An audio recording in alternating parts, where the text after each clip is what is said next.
Hello बच्चों, let's see this question and here this question says why is soil considered as an important resource?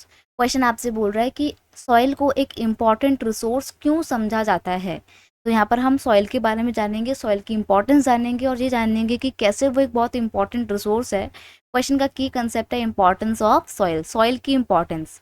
Soil is considered an important resource on the planet. Soil को एक बहुत important resource समझा जाता है हमारे इस अर्थ में, इस प्लानट में, as it is crucial component of our ecosystem and support a wide range of flora and fauna।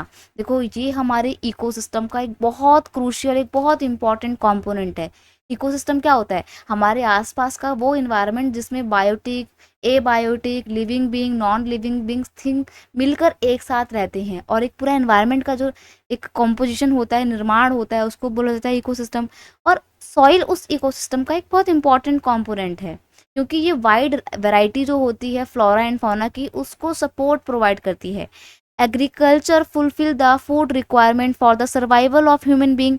और वो एग्रीकल्चर कहाँ पे ग्रो होती है? सॉइल में ग्रो होती है। अगर एग्रीकल्चर नहीं होगी तो ह्यूमन बींग का सर्वाइवल नहीं होगा, और ह्यूमन बींग का सर्वाइवल नहीं होगा तो प्लानट में क्या ही होगा? फिर कुछ भी नहीं होगा।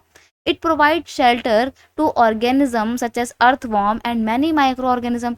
और साथ ही साथ मिट्टी कुछ अर्थवॉर्म्स और माइक्रो ऑर्गेनिज्म को शेल्टर प्रोवाइड करती है, रहने के लिए घर प्रोवाइड करती है। अर्थवॉर्म मतलब केंचुए, और माइक्रो ऑर्गेनिज्म कुछ ऐसे जीव जंतु जिसको आप अपनी आंखों से नहीं देख सकते हो, माइक्रो ऑर्गेनिज्म होते हैं। वो सब कहाँ रहते हैं? सॉइल में रहते हैं।